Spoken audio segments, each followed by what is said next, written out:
আজ আমরা আমাদের রমাদানের সাধারণত যে সমস্ত ভুল ত্রুটিগুলো হয়, যেগুলোর কারণে আমাদের রমাদান সার্থক হয় না, অর্থবহ হয় না, রমাদানটা তার উদ্দেশ্যকে সফল করতে পারে না, বা আমরা রমাদানের যে আসল উদ্দেশ্য সেটি অর্জন করতে পারি না, যেই ভুলগুলোর কারণে এরকম 20টি ভুলের কথা আমরা আপনাদের সঙ্গে আজকে শেয়ার করতে চাই।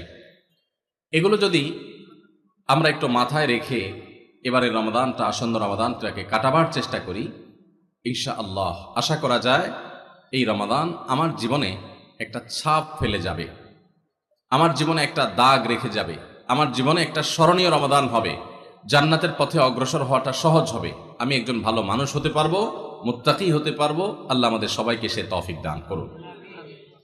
যে সমস্ত ভুলের কারণে, যে সমস্ত ত্রুটি বিচ্যুতির কারণে আমাদের রমাদানগুলো আমরা নষ্ট করে ফেলি, আমাদের আমলগুলো যথাযথভাবে করতে পারি না, রমাদানের আসল উদ্দেশ্য সাধন হয় না, তন্মধ্যে থেকে সর্বপ্রথম যেটির উল্লেখ আমি করতে চাই সেটি হলো, রমাদানকে কেন্দ্র করে সর্বপ্রথম ভুলটি হলো, আমরা রমজান মাসের চাঁদ বেশিরভাগ মানুষ পশ্চিম আকাশে 29শে শাবানে তালাশ করার কথা, সেটা আমরা বেশিরভাগ লোক করি না।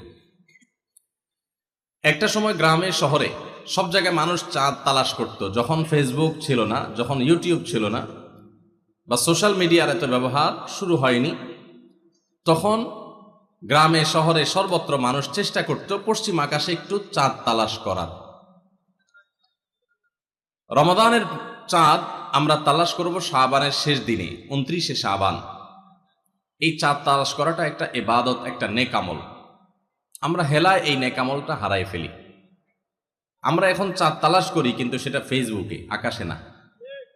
চাঁদ তালাশ হয় কোথায়? সবাই যখন ফেসবুকে তালাশ করে,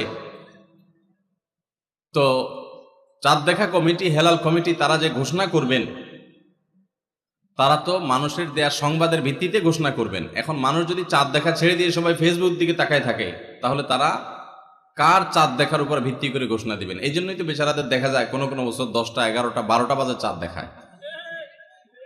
কারণ আমরা তো চাঁদ দেখি না, আমরা নিউজ না দিলে তারা কোত্থেকে নিউজ দিবে? এই জন্য ভাইরা, রমাদান মাসের, রমাদানের জন্য চাঁদ দেখার চেষ্টা যদি আপনি করেন, আর যদি চাঁদ দেখতে নাও পারেন, চেষ্টাটা করছেন, পশ্চিম আকাশে চাঁদ খুঁজছেন, দেখেন নাই, তারপরেও আপনি একটা সুন্নাত আমল করার চেষ্টা করার কারণে, আপনার নেক আমলে চাঁদ দেখার চেষ্টা করার কারণে সওয়াব পাবেন। আর যদি চাঁদ দেখতে পান, তাহলে দোয়া পড়বেন, আল্লাহুম্মা আহিল্লাহু আলাইনা বিল ইয়ুমনি ওয়াল ঈমান ওয়াস সালামাতি ওয়াল ইসলাম। আল্লাহ, এই চাঁদকে আপনি আমার জন্য বরকতময় করে দিন, ঈমানময় করে দিন, শান্তিময় করে দিন, ইসলামময় করে দিন। এই পুরো চাঁদকে, পুরো মাসকে আমার জন্য, এই দোয়া পড়া সুন্নাত। তাহলে রমাদান কেন্দ্রিক আমাদের প্রথম ভুল হলো, আমরা রমাদানের চাঁদ সাধারণত দেখি না, কিন্তু এখন থেকে ইনশাআল্লাহ রমাদান মাসের চাঁদ আমরা পশ্চিম আকাশে তালাশ করব। ঠিক আছে তো ইনশাআল্লাহ? দ্বিতীয়ত যে ভুলটি হয় তা হলো, রমাদানের প্রস্তুতি অংশ হিসাবে আমরা বেশিরভাগ মানুষই ভুল প্রস্তুতি নেই। সেটি হলো, প্রচুর পরিমাণে খাবার দাবার কেনাকাটা করে, সেগুলো সংগ্রহ করে বাসা বাড়িতে খাবার দাবারের স্তূপ দিয়ে ফেলা। এটা হলো আমাদের বেশিরভাগ মানুষের রমাদানের প্রস্তুতি। অন্য যে কোনো সময়ের চাইতে রমাদান মাসে অতিরিক্ত খাবার ইত্যাদি কেনাকাটা আমরা করি, এটা রমাদানের যথাযথ প্রস্তুতি না। এই বিষয়ে পারিবারিক মিটিং হওয়া উচিত, ফ্যামিলির সদস্যদেরকে নিয়ে বসা উচিত, যে আমরা এই রমাদানটা কিভাবে কাটাবো। রমজান তো ইবাদতের মাস, তো ইবাদতের মাসে আমরা খাবার নিয়ে এত ব্যস্ত হয়ে গেছি কেন?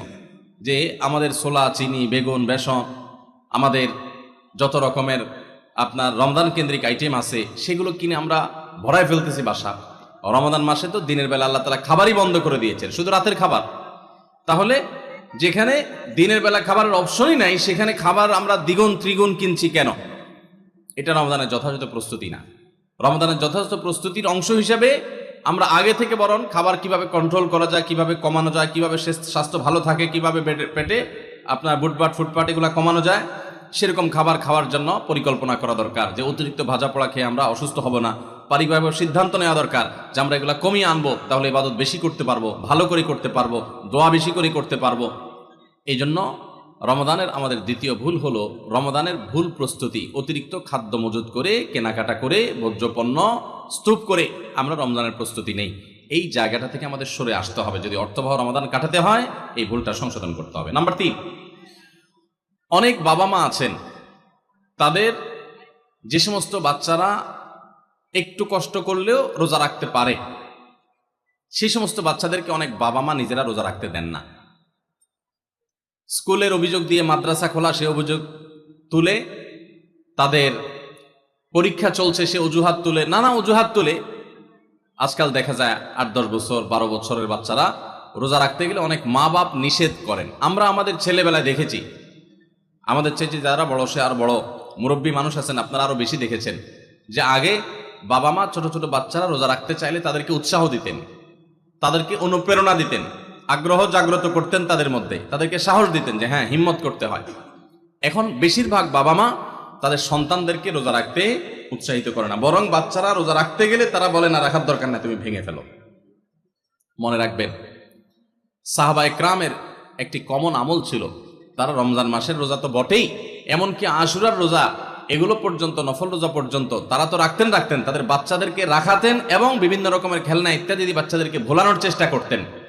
সেই সাহাবীরা যাদেরকে তাদের মা বাবারা শৈশবে কৈশোরে রোজা রাখার ব্যাপারে উৎসাহ দিয়েছেন, প্রেরণা দিয়েছেন, শিক্ষা দিয়েছেন, সাহস জুগিয়েছেন, তারাই কিন্তু বিশ্বটা জয় করেছে। কারণ কষ্ট করা শিখেছে, কষ্ট সহিষ্ণু হয়েছেন, ধৈর্য ধারণ করা শিখেছেন।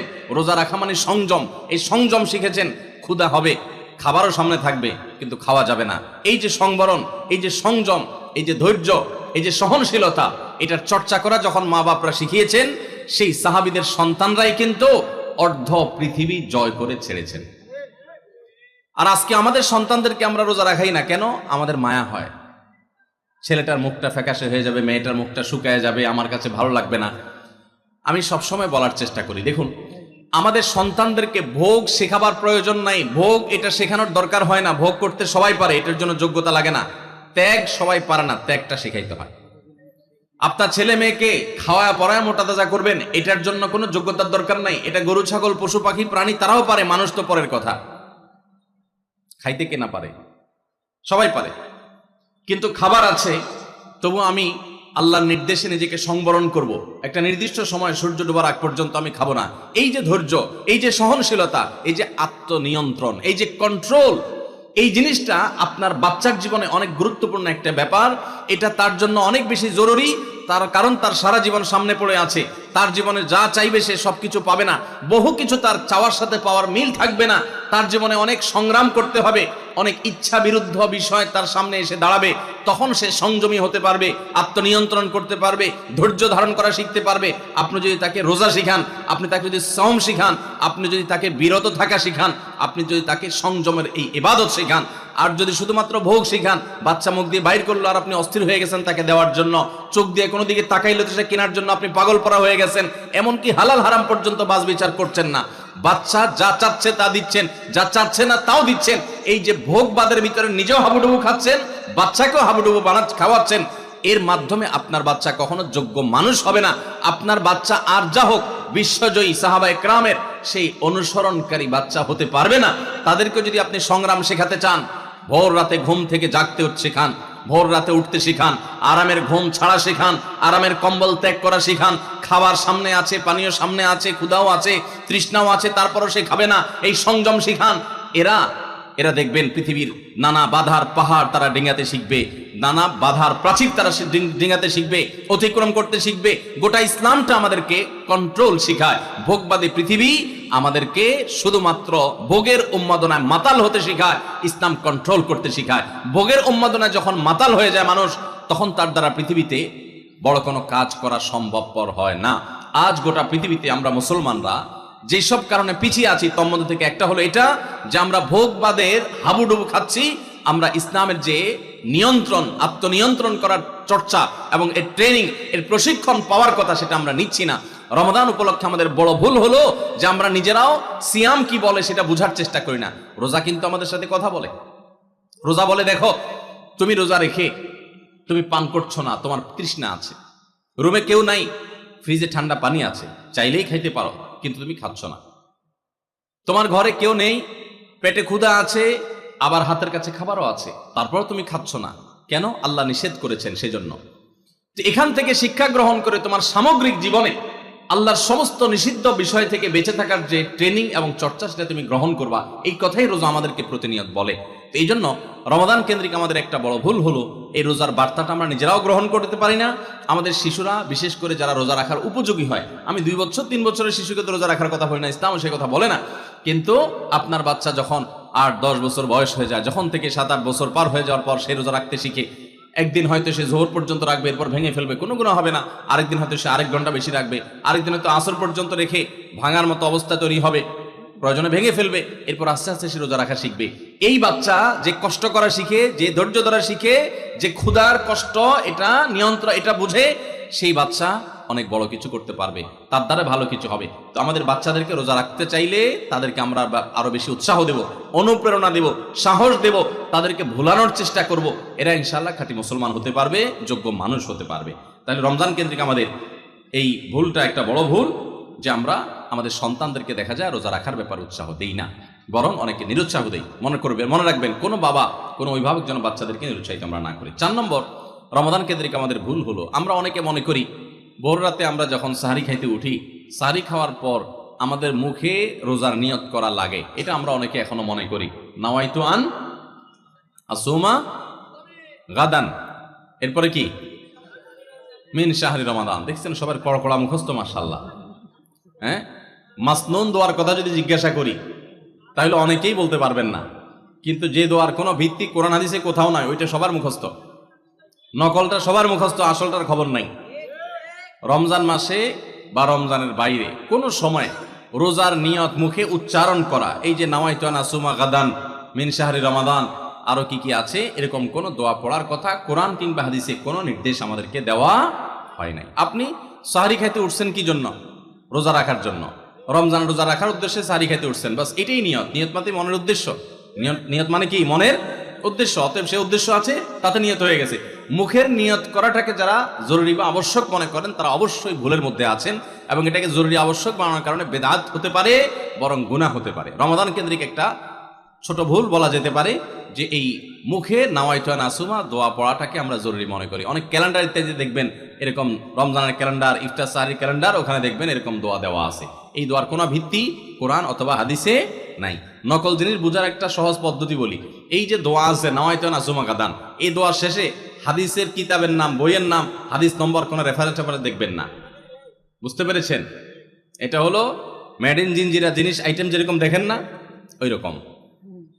তো এই জন্য এটাকে একটা আমরা ছোট ভুল বলতে পারি রমাদান কেন্দ্রিক, যে আমরা মুখে নিয়ত করাকে অনেক আবশ্যক মনে করি। 5 নম্বর রমাদান কেন্দ্রিক আমাদের ভুল হলো, আমরা বেশিরভাগ মানুষ, শতকরা হয়তো 90%-এরও বেশি মানুষ, আমরা যারা রোজা রাখি, আমরা শুধুমাত্র পেটের রোজা করি। রোজাটা শুধু পেটের না ভাই, রোজাটা পুরো বডির, রোজাটা পুরো শরীরের, মাথা থেকে পা পর্যন্ত শরীরের প্রত্যেকটা অঙ্গের রোজা আছে। আমরা শুধু পান বা আহার থেকে, যৌনাচার থেকে বিরত থাকাটাকে রোজা মনে করি। আপনি চোখ দিয়ে মোবাইলে হারাম জিনিস দেখলেন, যেই মেয়েকে দেখা আপনার জন্য অ্যালাউড না, আপনি তার ছবি দেখলেন, ভিডিও দেখলেন, সেটা নাটকের নামে, সিনেমার নামে, কোনো ভিডিওতে, কোনো শর্ট ভিডিওতে, টিকটকে, কোনো জায়গায় আপনি দেখলেন, আপনি অনলাইনে অফলাইনে দেখলেন, তাহলে আপনার চোখের রোজা নষ্ট হলো। আপনার হাতের রোজা নষ্ট হবে যদি হাত দিয়ে কোনো গুনাহের কাজ করেন। পাও দিয়ে যদি কোনো অন্যায়ের পথে যান, পায়ের রোজা নষ্ট হবে। কান দিয়ে যদি আপনি মিউজিক শুনেন, আপনি গান শুনেন মিউজিক সহ, আপনি হারাম কিছু শুনেন, গীবত শিকায়াত শুনেন, তাহলে সেক্ষেত্রে কানের রোজা নষ্ট হবে। ঠিক একইভাবে আপনি মুখ দিয়ে খারাপ কোনো কথা বললেন, কটু কোনো কথা বললেন, গালিগালাজ করলেন, কারোর সাথে ঝগড়াঝাটি করলেন, তাহলে আপনার মুখের রোজা নষ্ট হবে। পুরো শরীরের প্রত্যেকটা অঙ্গ প্রত্যঙ্গের রোজা আছে। আমাদের রোজার 2টা দিক, একটা হলো রোজার বডি, একটা হলো রোজার স্ট্রাকচার, আর একটা রোজার ফিনিশিং। স্ট্রাকচারটা দাঁড়াবে আপনি সবে সাদেক থেকে নিয়ে সাহারি থেকে নিয়ে ইফতারি পর্যন্ত আপনি কিছু পান করলেন না, আহার করলেন না, এবং যৌনাচার থেকে বিরত থাকলেন, বৈধ সেটা থেকেও বিরত থাকলেন, তাহলে আপনার রোজার স্ট্রাকচারটা দাঁড়িয়ে গেল। কিন্তু এই রোজা বা সিয়ামের ফিনিশিংটা হবে তখন, যখন আপনার মাথা থেকে পা পর্যন্ত শরীরের প্রত্যেকটা অঙ্গ প্রত্যঙ্গের রোজা রাখবেন। শরীরের প্রত্যেকটা অঙ্গ প্রত্যঙ্গ থেকে যখন আপনি গুনাহ থেকে বাঁচাবেন, তখন আপনার রোজাটা পূর্ণতা পাবে। নবী করিম সাল্লাল্লাহু আলাইহি ওয়াসাল্লাম বলেছেন, বুখারীর হাদিস, মাল্লাম ইয়াদা কাওলা যুরি ওয়াল আমাল বি ওয়াল জাহল ফালাইসা লিল্লাহি হাজা আন ইয়াদা তাআমাহু ওয়া শারাবা। যে ব্যক্তি রোজা রেখে মিথ্যা কথা বাদ দিল না, রোজা রাখছে আবার মিথ্যা কথা বলে। আবার যে ব্যক্তি মিথ্যা কাজ, প্রতারণা, 2 নম্বরে এই সমস্ত বাদ দিল না রোজা রেখে। যে ব্যক্তি মূর্খতা সুলভ কাজ করলো, এই ব্যক্তির রোজা রাখে উপবাস থাকায় আল্লাহর কোনো ঠেকা পড়ে নাই। অর্থাৎ তার নিজের কোনো লাভ হয় না, তাহলে এটা উপোস থাকা ছাড়া আর কি। ঠিক একইভাবে নবী করিম সাল্লাল্লাহু আলাইহি ওয়াসাল্লাম বলেছেন, কোনো ব্যক্তি রোজাদার অবস্থায় কেউ যদি তার সাথে বিবাদে লিপ্ত হতে আসে, ঝগড়া করতে আসে, সে বলবে ইন্নী সায়েম, তোমার কথার বহুত জবাব দেওয়ার ছিল, কিন্তু আমি রোজাদার আছি, সো আমি তোমার সাথে কথা বাড়াতে চাই না। ভাইরা আমার, আমাদের রোজার সবচেয়ে বড় ভুল যদি আপনি আমাকে জিজ্ঞেস করেন, তো আমি বলবো সবচেয়ে বড় ভুল হলো যে আমরা রোজা রেখে নানান পাপাচারে লিপ্ত হই, নানান গুনাহে লিপ্ত হই। আমরা রোজা শুধু পেটের রাখি, আমরা আমাদের শরীরের অন্যান্য অঙ্গ প্রত্যঙ্গের রোজা রাখতে পারি না। রোজা মনেরও করতে হয়, মন দিয়ে কোনো খারাপ চিন্তা কল্পনা করবো না, অন্যায় কোনো কিছু করবো না, মনের ভিতরে হিংসা রাখবো না, বিদ্বেষ রাখবো না, কারোর প্রতি শত্রুতা রাখবো না, এটা মনের রোজা। আর পুরা শরীর যখন রোজা রাখবে, তখন এই ব্যক্তি হবে এমন রোজাদার যেই রোজার স্ট্রাকচারও ঠিক আছে, ফিনিশিংও ঠিক আছে। পূর্ণাঙ্গ রোজা রেখে এই ব্যক্তি রাইয়ান নামক গেট দিয়ে প্রবেশের উপযোগী। এই ব্যক্তি স্বয়ং আল্লাহর কাছ থেকে কিয়ামতের ময়দানে সেই মহাপুরস্কারের উপযুক্ত। এই ব্যক্তি সিয়ামের মাধ্যমে কোরআন এবং হাদিসে যত পুরস্কারের কথা বলা আছে সবগুলোর উপযুক্ত হতে পারবে। যে ব্যক্তির রোজা তাকে শুধু পেটের চাহিদা থেকে তাকে দূরে রাখে না, বরং শরীরের সমস্ত অঙ্গ প্রত্যঙ্গ দ্বারায় সমস্ত পাপাচার থেকে বিরত থাকার সংগ্রাম করে, নিয়ত করে, চেষ্টা করে এবং সেটা বাস্তবায়ন করে। আল্লাহ আমাদের সবাইকে তৌফিক দান করুন।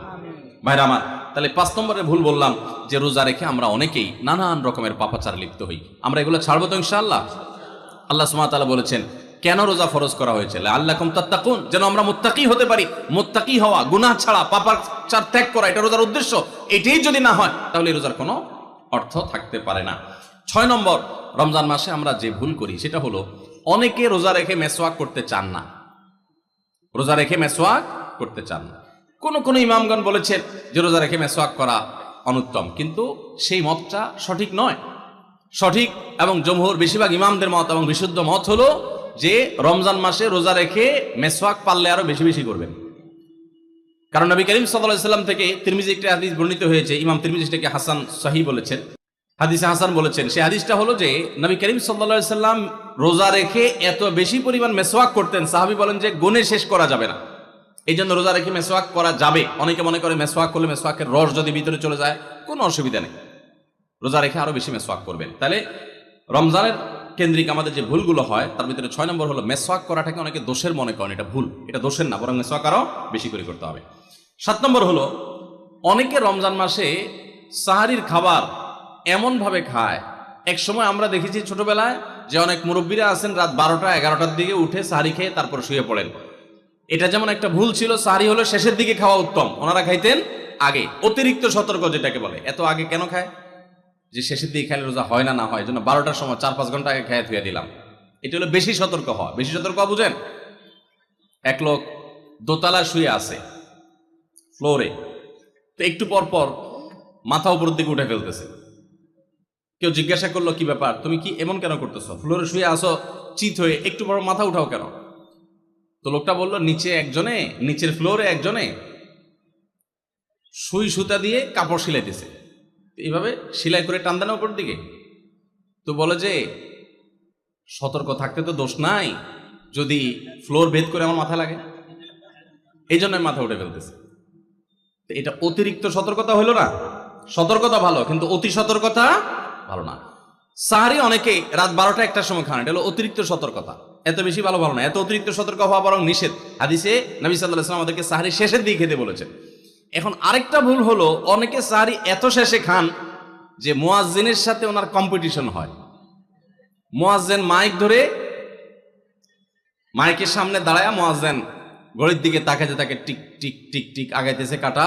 মুয়াজ্জিন প্রস্তুতি নিচ্ছে যে আল্লাহু আকবার করে হাঁক দিবে, আর উনিও ওইদিকে প্লেট হাতে গ্লাস হাতে খাবার খাচ্ছেন, ধুমায়া খাচ্ছেন এবং কম্পিটিশনে লিপ্ত হয়েছেন যে মুয়াজ্জিন আগে আল্লাহু আকবার বলে না, তিনি আগে গিলে শেষ করেন।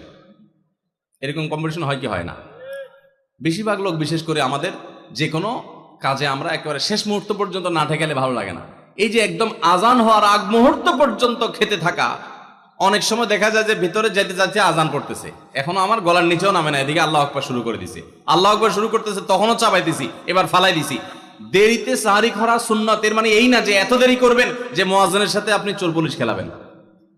এত দেরি করা এটা অবশ্যই সুন্নাহ নয়। নবী করিম সাল্লাল্লাহু আলাইহি ওয়াসাল্লাম সাহারি খেয়ে শেষ করার পর ফজরের নামাজ পড়তেন, মাঝখানে 50 আয়াত পড়ার মতো গ্যাপ থাকতো। 50 আয়াতের গ্যাপ মানে হলো 5 থেকে 7 মিনিট এভারেজ, এরকম গ্যাপ তিনি দিতেন। তারপর তিনি নামাজ পড়তেন। তো এই জন্য ভাইরা আমার, আমরা বলতে পারি যে 7 নম্বরের ভুল হলো আমরা অনেকেই রমজান মাসে সাহরির খানা খেতে খেতে একেবারে আজান পর্যন্ত ঠেকাই দিই। এত দেরি করা আবার ঠিক না। 8 নম্বরের ভুল হলো অনেকে গোসল ফরজ হলে মনে করেন যে এই অবস্থা সাহরি খাওয়া যায় না। এটা ভুল ধারণা। আপনার রমজানের রাতের বেলা গোসল ফরজ হয়েছে, আপনি এখনো গোসল করতে পারেন না, এদিকে সাহরির খানার সময় চলে যাচ্ছে, তাহলে আপনি আগে সাহরির খানা খেয়ে নেন, সাহরি খেয়ে তাড়াতাড়ি গোসল করে তারপর ফজর নামাজ পড়তে যান, কোনো অসুবিধা নেই। এমনকি যদি আজান হয়ে যায় আপনি গোসল এখনো করতে পারেন না, তাতেও সমস্যা নেই। আমরা অনেকে এটাকে সমস্যা মনে করি। সেই সাথে আরেকটা ভুল ধারণা হলো অনেকে মনে করেন রমজান মাসে দিনের বেলায় স্বপ্নদোষ হলে বোধহয় রোজা ভেঙে যায়। স্বপ্নদোষ হওয়ার কারণে রোজা ভাঙে না। স্বপ্নদোষ হয়েছে, আপনি রোজা কন্টিনিউ করবেন, এই রোজা রাখতেও হবে না, কোনো অসুবিধা নেই, এটা আপনার ইচ্ছায় না। 9 নম্বর ভুল হলো আমরা অনেকে যদি সাহরি খাইতে না পারি তাহলে আর ওই দিন রোজা রাখি না। অনেক লোক আছে বলে যে আজকে সাহরি খাইতে পারি না, এই জন্য রোজা রাখি না। তো সাহরি না খাইতে পারলে রোজা রাখবেন না কেন? সাহরি খাওয়াটা সুন্নত আর রোজা রাখাটা ফরজ। আপনার সুন্নত ছুটে গেছে, কোনো অসুবিধা নেই। সাহরি না খেলে রোজার কোনো অসুবিধা নাই। সাহরি খাওয়াটা উত্তম। নবী সাল্লাল্লাহু আলাইহি ওয়াসাল্লাম বলেছেন তাসাহারু ফাইন্না ফিস সাহুরি বারাকা, তোমরা রাতের শেষ বেলার খানাটা সাহরি খানাটা খাবা, এটাতে বরকত আছে, কল্যাণ আছে। দুপুরের খানায় বরকতের কোনো ঘোষণা নাই, অন্য কোনো খানায় বরকতের কোনো ঘোষণা নাই, কিন্তু সাহরির খানাতে বরকতের ঘোষণা আছে। এই জন্য আমরা সাহরির খানাটা মনে না চাইলেও অল্প স্বল্প কিছু হলেও মুখে দেওয়ার চেষ্টা করব, কারণ সেখানে বরকত আছে, কল্যাণ আছে। কিন্তু কোনো কারণে সাহরি মিস হয়ে গেছে, ঘুম থেকে উঠতে পারেন নাই, আজান হয়ে গেছে, তাহলে এই অজুহাতে রমজানের ফরজ রোজা না রাখার কোনো সুযোগ নাই। কষ্ট একটু বেশি হতে পারে ওই দিন, তাতে কিছুই হবে না, আমরা একেবারে মরে যাব না। ধৈর্য ধরা শিখতে হবে। ইমানদারকে আল্লাহ তাআলা সবর করা শেখাচ্ছেন রমজানের মাধ্যমে। এই জন্য ভাইরা, কোনোদিন সাহরি মিস হইলে ওই দিন রোজা মিস করা যাবে না। 10 নম্বর যে ভুলটা আমাদের হয় সেটা হলো সাহরিতে আমরা বেশিরভাগ মানুষ একটা সুন্নাত আমল করি না, সেটা হলো খেজুর খাওয়া। সন্ধ্যার সময় ইফতারিতে যখন আমরা সাহরি খাই তখন তো সবাই আমরা জানি, আমরা ইফতারিতে যখন খেজুর খাই তখন তো আমরা সবাই মোটামুটি জানি যেটা সুন্নত। কিন্তু সাহরিতে খেজুর খাওয়া যে সুন্নত, এটা ম্যাক্সিমাম মানুষ আমাদের দেশে এখনো জানেন না। নবী করিম সাল্লাল্লাহু আলাইহি ওয়াসাল্লাম বলেছেন, নি'মা সাহুরুল মুমিনি আত-তামার, ইমানদারের সবচাইতে উত্তম সাহরি হলো খেজুর। আপনি ভাত খান, ডাল খান, গোশত খান, মাছ খান, যাই খান, 1 পিস খেজুর আপনি যদি অন্তত সাহরিতে খান তাহলে এটার কারণে একটি সুন্নাত জিন্দা করা সওয়াব পাবেন। খেজুরে প্রচুর পরিমাণ এনার্জি, খাদ্য শক্তি থাকে, এটা আমাদের জন্য নানা দিক থেকে উপকারীও বটে। এই জন্য ইফতারিতে আপনি খেজুর খাওয়ার কথা জানেন, অথচ হাদিসে শুধু ইফতারিতে না সাহরিতেও খেজুর খাওয়ার নির্দেশনা দেওয়া হয়েছে। এই জন্য এটা একটা ভুল যে আমরা অনেকে সাহরিতে যে খেজুর খেতে হয় এটা জানি না। 11 নম্বর ভুল হলো সাহরির সময়, ভোর রাতের সময়টা হলো দোয়া কবুলের সবচেয়ে মোক্ষম সময়। 24 ঘন্টার ভিতরে দোয়া কবুলের সবচেয়ে আদর্শ সময়, যে সময়ের দোয়া কবুলের সম্ভাবনা সবচেয়ে বেশি, সেটা হলো ভোর রাতের সময়টা। আল্লাহ সুবহানাহু ওয়া তাআলা ডেকে ডেকে বান্দার ক্ষমা ঘোষণা করেন, বিপদ আপদ দূর করেন, অসুখ বিসুখ দূর করেন। এই সময়টা হলো রাতের শেষ প্রহর, ফজরের আগের সময়টা, তাহাজ্জুদের সময়টা। 11 মাস ধরে আমরা নানা ব্যস্ততার অজুহাতে আমাদের তাহাজ্জুদ পড়ার সুযোগ হয় না, ভোর রাতে ওঠার সুযোগ হয় না। ভাইরা আমার, রমাদানের মাস, আপনি তো সাহরি খাইতে প্রায় প্রতিদিনই উঠছেন। আপনার যেহেতু সাহরি খাওয়ার উদ্দেশ্যে উঠাই লাগে, তো আপনি কেন এই মাসে সাহরির সময় ভোর রাতের এই সময়টাতে যখন আল্লাহর সাধারণ ক্ষমা ঘোষণা করেন, ওই সময়টাতে আপনি কেন শুধুমাত্র খেয়ে পড়ে আপনি মসজিদে চলে যাবেন ফজরের জন্য? অবশ্যই আপনি সাহরি খেতে উঠলে 2-5 মিনিট সময় বের করে বিশেষভাবে আল্লাহর কাছে দোয়ায় মনোনিবেশ করবেন। আমাদের একটা বড় ভুল হলো সাহরির এই সময়টাকে দোয়ায় আমরা মনোনিবেশ করি না। সম্ভব হলে 2 রাকাত নামাজ পড়েন, 4 রাকাত নামাজ পড়েন। সেটা যদি না পারেন তো সাহরির খানা শেষে অথবা আগে আপনি আপনার রুমে গিয়ে লাইট বন্ধ করে নিরিবিলি জায়গায় একটু আল্লাহর কাছে হাত তুলে একটু চোখের পানি ফেলে চান, দোয়া করেন। দোয়ার এই সুযোগটা 11 মাস আপনি পান না, রমজান মাসে সাহরির উসিলায় পেয়েছেন, তো আপনি সেই সুযোগটা কেন হাতছাড়া করবেন? আমি বিনয়ের সাথে বলতে চাই, একজন মানুষের যেন আমরা এই সুযোগটা হাতছাড়া না করি।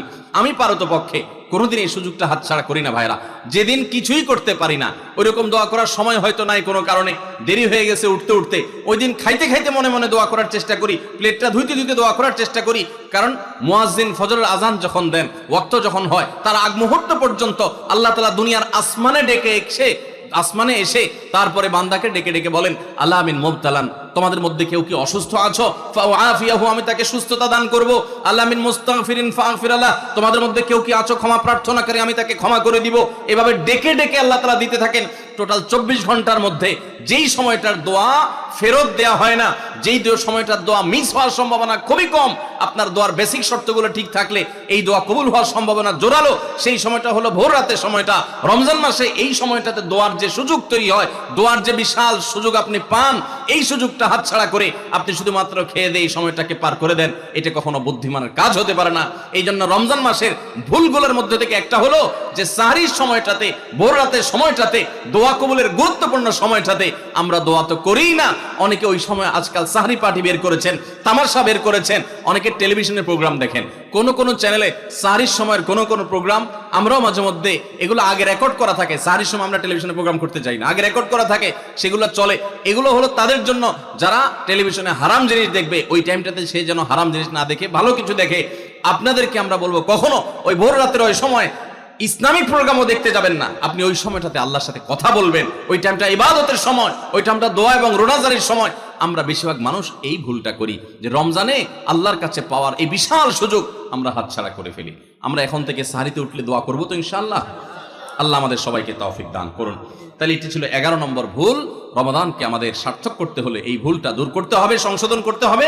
সাহরিতে দোয়া থেকে বিরত থাকা, এই ভুল করা যাবে না। 12 নম্বর ভুল হলো অনেকে রোজা রেখে থুতু গিলাটাকে দোষণীয় মনে করেন যে রোজা রেখে বোধহয় থুতু গেলা যায় না, এই জন্য ঘন ঘন থুতু ফেলে দেখবেন অনেকে আছেন। বিশেষ করে নতুন নতুন যখন রোজা রাখে পোলাপান, তখন দেখবেন যে মিনিটে মিনিটে থুতু ফেলে। আছে না নাই? এই ঘন ঘন রোজা রাখে আপনার থুতু ফেলে কেন? কারণ মনে করতেছে থুতু গিললে তার রোজা ভেঙে যাবে। ভাই, থুতু যদি আপনি না গিলেন আপনি বাঁচবেন? থুতু না গিললে কেউ বাঁচবে? যতই আপনি থুতু ফেলেন, আপনার থুতু তো কিছু না কিছু ভিতরে যাবেই। যদি না যায়, গলা শুকিয়ে গেলে তো আপনি মরেই যাবেন। এই জন্য এটা একটা ভুল যে আমরা মনে করি থুতু ফেলা লাগে। রোজা রেখে রোজার কারণে এক্সট্রা কোনো থুতু ফেলার দরকার নাই। আপনার মুখে বালু চলে আসছে, একটা মশা ঢুকে গেছে, আপনি রোজা আছে, এটা যেন ভিতরে না যায় সেজন্য থুতুটা ফেলে দিলেন, এটা ভিন্ন কথা। আপনি বেসিনে গিয়ে ফেলে আপনি একটু পানি ঢেলে দিলেন, কিন্তু রোজা রেখে ঘন ঘন থুতু ফেলতে হবে, থুতু গিলা যাবে না, এরকম কোনো কথা নাই। এটা আমাদের একটা ভুল, রমজান কেন্দ্রিক একটা ভুল। 13 নম্বর ভুল হলো আমরা বেশিরভাগ মানুষ রমজান মাসে ফজরের নামাজ পড়ে এসে ঘুম দেই। আপনার যদি রাতে ঘুম না পুরে আবার দিনে ডিউটি থাকে, ঘুম একটু যদি যাওয়াই লাগে, তো ফজরের পর পর ঘুমাবেন না। আলহামদুলিল্লাহ আমাদের বাসায় আমরা এটার প্র্যাকটিসটা প্রতি বছর খুব হার্ডলি করার চেষ্টা করি। ফজরের পর পর কোনো ঘুম নেই, ফজরের পর একটু কোরআন তেলাওয়াত করেন। প্রথম চোখ ভেঙে আসবে, কারণ আপনি ভোর রাতে উঠছেন, অভ্যাস নাই। তো যাতে চোখে ঘুম না আসে সেজন্য নানান বুদ্ধি বাইর করে ঘুম দূর করেন, একটু উঠবস করেন। ওই টাইমে বসে ফজরের পরে আপনি তেলাওয়াত করেন, জিকির আজকার করেন, সকাল সন্ধ্যার দোয়াগুলো পড়েন, এটা দোয়া করেন, রমজানের কিছু আমল করেন। এশাকের নামাজের ওয়াক্ত হয়ে গেছে, 2 রাকাত নামাজ পড়ে এরপর আপনি পারলে দরকার হলে শুয়ে যান, কিন্তু ফজরের পর শুয়ে যাবেন না। এটা একটা ভুল, কারণ নবী করিম সাল্লাল্লাহু আলাইহি সাল্লাম সকালের এই সময়টার জন্য দোয়া করেছেন, আল্লাহুম্মা বারিক লি উম্মতি ফি বুকুরিহা, আল্লাহ আমার উম্মত জন্য সকালের সময়টাতে বরকত দান করুন। আর ওই সময় আপনি ঘুমায় থাকছেন। তো রমজান মাসে আমরা এটা একটা ভুল করি, এটা আমরা করবো না যথাসম্ভব। তারপর 14 নম্বর ভুল হলো আমরা যারা নিয়মিত আজানের জবাব দেই, আজানের জবাব দেওয়া একটা আমল, আপনারা জানেন তো? মুয়াজ্জিন যা বলে তার সাথে সাথে তা বলা, তার পরপর সেটা বলা। মুয়াজ্জিন যখন আল্লাহু আকবার বলে, তখন আপনিও আস্তে আস্তে করে আল্লাহু আকবার বলবেন। মুয়াজ্জিন আবার যখন আল্লাহু আকবার বলবে, আপনিও আল্লাহু আকবার বলবেন। মুয়াজ্জিন যখন আশহাদু আল্লা ইলাহা ইল্লাল্লাহ বলবে, আপনিও আশহাদু আল্লা ইলাহা ইল্লাল্লাহ বলবেন। মুয়াজ্জিন যখন আশহাদু আন্না মুহাম্মাদুর রাসূলুল্লাহ বলবে, আপনি কি বলবেন? আশহাদু আন্না মুহাম্মাদুর রাসূলুল্লাহ বলবেন। অনেকে সাল্লাল্লাহু আলাইহি সাল্লাম পড়ে, সাল্লাল্লাহু আলাইহি সাল্লাম পড়বেন হলো আজানের শেষে, কিন্তু আজান চলাকালীন আশহাদু আন্না মুহাম্মাদুর রাসূলুল্লাহ বলবেন। সহিহ মুসলিমের আজানের জবাব দেওয়ার অধ্যায়ে পরিষ্কারভাবে নবী সাল্লাল্লাহু আলাইহি ওয়াসাল্লাম শিক্ষা দিয়েছেন। ইমাম মুয়াজ্জিন যখন বলবে ইযা ক্বালা আশহাদু আন্না মুহাম্মাদুর রাসূলুল্লাহ ফাকুলু আশহাদু আন্না মুহাম্মাদুর রাসূলুল্লাহ, তখন আমরা আশহাদু আন্না মুহাম্মাদুর রাসূলুল্লাহ বলবো। এরপর হাইয়া আলাস সালাহ হাইয়া আল ফালাহ যখন বলবে, তখন লা হাওলা ওয়ালা কুওয়াতা ইল্লা বিল্লাহ বলবো। এরপর আল্লাহু আকবার বললে তাই বলবো, লা ইলাহা ইল্লাল্লাহ বলার সময় তাই বলবো। তারপরে আজানের জবাব দেবো, দুরূদ পড়বো, দোয়া পড়বো। এই যে আজানের জবাব, এটাতে লাভ হয় কি জানেন? মুয়াজ্জিন আজান দিয়ে যেই সওয়াব পায়, আজানের যারা মুখে জবাব দেয়, মুয়াজ্জিনের সাথে সাথে বলে, তাদেরকে আল্লাহ তাআলা সমপরিমাণ সওয়াব দান করে। আর মুয়াজ্জিন কি পরিমাণ সওয়াব পায় সেটা কি জানেন? কোন মুয়াজ্জিন যদি আল্লাহকে খুশি করার জন্য আজান দেয়, দুনিয়ার উদ্দেশ্য তার কাছে না থাকে, বরং আল্লাহকে খুশি করাটাই তার উদ্দেশ্য থাকে, তাহলে এই মুয়াজ্জিনের ফজিলত হলো ওই মুয়াজ্জিনের আজান শুনে যত মানুষ মসজিদে আসবে, ওই ওয়াক্ত নামাজে যত মানুষ শামিল হবে, সবাই যে পরিমাণ সওয়াব পাবে, যার যার অ্যাকাউন্টে যাবে, বোনাস হিসাবে সবার সমপরিমাণ সওয়াব মুয়াজ্জিনকে দেওয়া হবে। আর আপনি মুয়াজ্জিনি না করে শুধু আজানের জবাব দিলেও সেই মর্যাদা বোনাস হিসেবে আল্লাহ তাআলা আপনাকে দান করবেন। এই হাদিসের ফজিলত একবার আরো 10-12-13 বছর আগে কোন এক জায়গায় আমি বলেছিলাম সৌদি আরবে থাকতে। তখন এক ভদ্র মহিলা আমাকে বললেন, হুজুর, এই হাদিসটা আপনার কাছ থেকে শেখার পর, জানার পর থেকে আমি মক্কা শরীফের লাইভ আজান নিয়মিত ওই টাইমে, আমি রেডিও শুনি না, মোবাইলে বিভিন্নভাবে লাইভ আজানটা আমি শোনার চেষ্টা করি এবং ওই মুয়াজ্জিনের সাথে সাথে জবাব দেওয়ার চেষ্টা করি। কারণ আমার যখন এটা জানা হলো যে মুয়াজ্জিন যত পরিমাণ সওয়াব পাবে তত পরিমাণ সওয়াব পাওয়া যাবে, তো মক্কার মুয়াজ্জিন সাহেবের আজান শুনে যত মানুষ প্রতি ওয়াক্তে নামাজ পড়ে, এত বেশি নামাজ তো দুনিয়ার অন্য কোনো মসজিদে প্রত্যেক ওয়াক্তে পড়ে না। সো আমি লক্ষ লক্ষ মানুষের নামাজ পড়ার সময় পরিমাণ সওয়াব মুয়াজ্জিনের পরিমাণ পেতে চাই, সেজন্য মক্কার লাইভ আজানটা আমি ফলো করি। আমি অবাক হয়ে গেলাম, মানুষ আল্লাহর সন্তুষ্টির জন্য কত ভাবে চেষ্টা করে, অথচ আমরা হেলায় হারিয়ে ফেলি। আপনার মহল্লার যে আজানটা সবার আগে আপনার কানে আসে, আপনার মহল্লার আজান, ওটা জবাব আপনি দিবেন, এরপর বাকিগুলো আপনি দিতে পারলে দিবেন, না দিতে পারলে না। এই যে আজানের জবাব, এই আজানের জবাবটা আমরা অনেকে 12 মাসে একটু আধটু দেওয়ার চেষ্টা করলেও রমজান মাসে মাগরিবের নামাজের আজান, এটার জবাব নিয়মিত আজানের জবাবকারীরাও দেয় খুব কম। এটা রমজানের একটা ভুল। কেন দেয় না?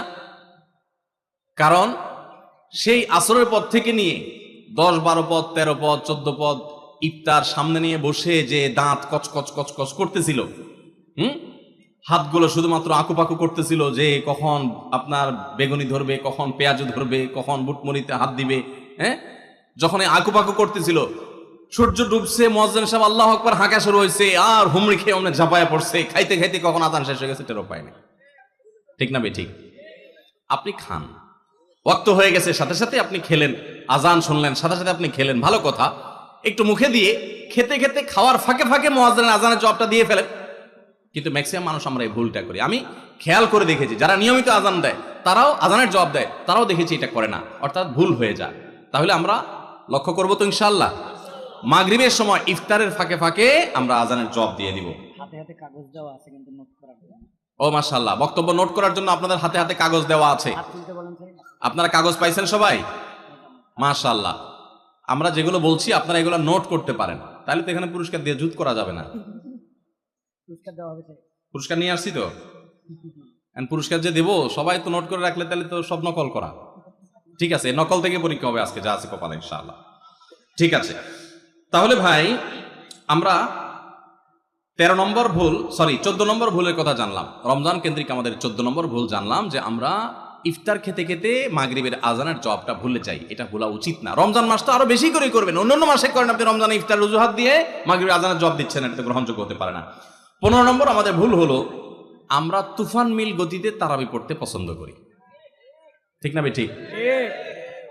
আমরা চেষ্টা করি আমাদের মোবাইল যদি 4G গতি থাকে, তারাবি যেন 5G হয়।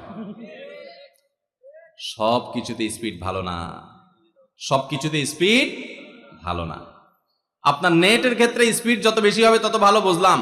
তারাবির ক্ষেত্রে ওই তারাবির কোয়ালিটি বেশি হবে যেই তারাবি ধীরে সুস্থে হবে, আস্তে আস্তে হবে, শান্তভাবে হবে, বেশি সময় নিয়ে হবে। আমরা এখনো এত অজ্ঞানতার মধ্যে আছি ধর্মের ব্যাপারে যে আমাদের অনেক এলাকার মুসল্লিদেরকে আমি দেখেছি, এখনো দেখা যায় কম্পিটিশনে লিপ্ত হয়।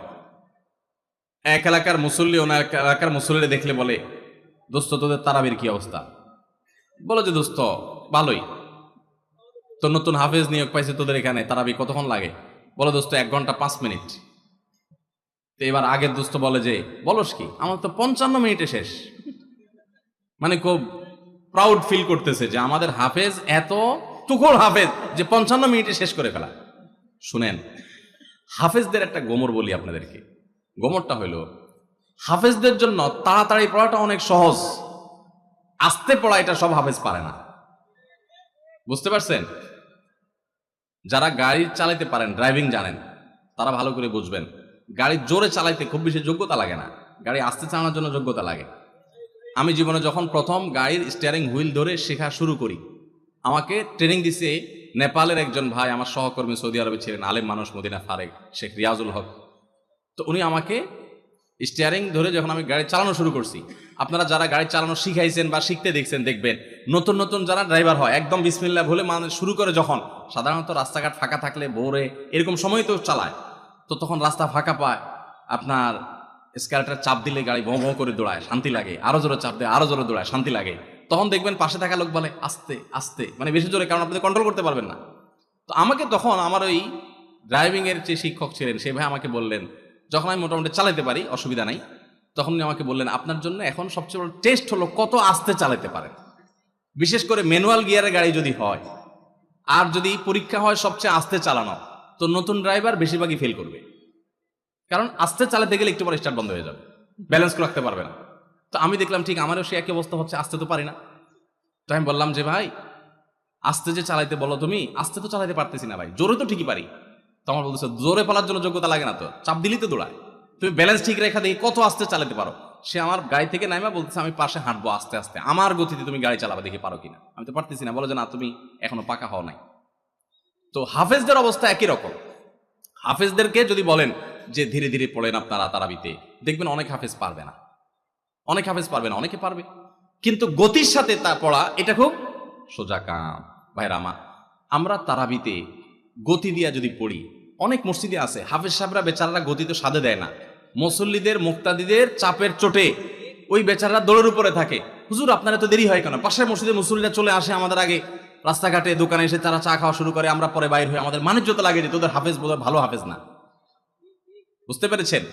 ওই কপাল পড়ারা বুঝতেছে না যে তাড়াহুড়ো করাটা ভালো হাফেজ হওয়ার লক্ষণ না। এই জন্য ভাই তারাবিতে অতিরিক্ত তাড়াহুড়া করা এটা হলো আমাদের বড় একটা ভুল। ঢাকার ধানমন্ডি তাকওয়া মসজিদে আমাদের মুফতি সাইফুল ইসলাম ভাই আজকের অতিথি, ওনার মসজিদে আমি একবার তারাবি পড়েছি। সুবহানাল্লাহ, এত ধীরস্থিরতার তারাবি আমি জীবনে কোথাও দেখিনি। এত ধীরস্থিরতার তারাবি কিয়ামুল লাইল শেষ দশকে যে করে, এত লম্বা সময় নিয়ে এত আস্তে আস্তে পড়েন। আলহামদুলিল্লাহ মসজিদ ভর্তি মুসল্লি থাকে, পুরো ঢাকা থেকে মানুষ যায়। এরকম মসজিদ বাংলাদেশে আরো আছে, হাতে গোনা খুব কম। আমি অবশ্য তারাবিটা আমার বাসার নিচে আমার ছেলের ইমামতিতে সাধারণত পড়ি। তো যাই হোক, মসজিদে তারাবি এত ধীরস্থিরতার সাথে আমি ওখানে সবচেয়ে বেশি দেখেছি, আরো অন্যান্য জায়গায় থাকতে পারে। তো এই জন্য ভাইরা আমার, রমজানের ভুলগুলোর একটা হলো যে তারাবিতে তাড়াহুড়ো করি আমরা। তাড়াহুড়ো করবেন না। আপনার হাফেজ সাহেবকে যদি আপনি খুব গতিতে পড়তে বলেন, এক পারা যদি প্রথম কয়েকদিন তো 1.5 পারা পড়ে, এরপরে 1 পারা করে পড়ে শেষ পর্যন্ত। 1 পারা পড়তে এশার নামাজ সহ যদি তার তাড়াহুড়া করে পড়তে যদি 1 ঘন্টা সময় লাগে, তো ধীরস্থিরতার সাথে পড়লে 1 ঘন্টা, বড় জোর 10 মিনিট সময় লাগবে। 5 থেকে 10 মিনিটের পার্থক্য, এর বেশি না। 5-10 মিনিটের জন্য আপনার পুরো 1 ঘন্টা তারাবিটা আপনি বরবাদ হয়ে যেতে পারে যদি অতিরিক্ত তাড়াহুড়া হয়, অস্পষ্ট থাকে, তাহলে তারাবি পড়ার কোনো মানেই থাকতে পারে না। এই জন্য তারাবিতে তাড়াহুড়া করবেন না, ধীরস্থিরতার সাথে পড়বেন।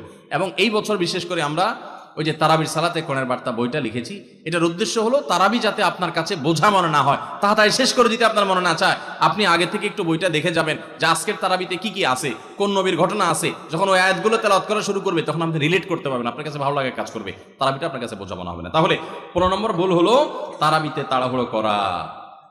আরেকটা বিষয় আছে, সেটা হলো তারাবির 4 রাকাত পর পর দোয়া পড়া। কি দোয়া জানো? আমি 2-3 শব্দ পারি, সুবহানাল মুলকি ওয়াল মালাকুতি, এতটুকু পারি। এরপরে কি আপনারা জানেন ভালো, যেহেতু কোরআন হাদিসে কোথাও পাই নাই, এই জন্য আমি তো জানি না, শুধু পাবলিকের মুখোমুখি শুনছি ছোটবেলা থেকে, কিন্তু বই পুস্তকে কোথাও পাই নাই কোরআন হাদিসে। তো এই জন্য তারাবির 4 রাকাতের পর পর এরকম দোয়ার কোনো কথা কোরআন বা হাদিসে নাই। 4 রাকাত পর পর সময় দেওয়া হয় কেন জানেন? এটা রেস্টের টাইম, যে 4 রাকাত পড়ছেন একটু রেস্ট করেন। আপনি তখন শুরু করছেন সুবহানাল মুলকি ওয়াল মালাকুতি, আরো রেস্ট আপনার নষ্ট হলো, তো এই জন্য তো আপনাকে সময় দেওয়া হয়নি। তো এই জন্য তারাবির এই ভুলগুলো আমাদের একটা ভুল রমজান কেন্দ্রিক। 16 নম্বর ভুল হলো মোবাইল, টেলিভিশন এবং এই জাতীয় ডিভাইসগুলোতে আমরা অনেকে গেমস ইত্যাদি খেলে সময় নষ্ট করি। কারণ দুপুরে খাবারের সময় কাজ নাই, অবসর থাকি, তো দেখা যায় মোবাইলে নষ্ট করে সময়। মহিলারা অনেক সময় রিমোট নিয়ে বসে টেলিভিশনের সামনে সময় নষ্ট করেন, অনেক সময় গেমস খেলে সময় নষ্ট করেন, অনেকে ঘুমায় থাকেন অতিরিক্ত, প্রবাস জীবনে অনেকে আছে ঘন্টায় ঘন্টা এভাবে সময় নষ্ট করেন, কারণ দুপুরে খাবার নাই, সকালের খাবার নাই, সময়গুলো কাজে লাগানোর সুযোগ না পান না। তো এটা বড় ভুল। আপনার রমাদানের এই সময়গুলো অনেক দামি, এই সময়গুলো এভাবে নষ্ট করাটা আপনার রমাদানকে নষ্ট করার শামিল। এটা হলো 16 নম্বর ভুল। 17 নম্বর ভুল হলো ইফতারের সময় দোয়া করতে হয়, এটা আমরা জানি সবাই।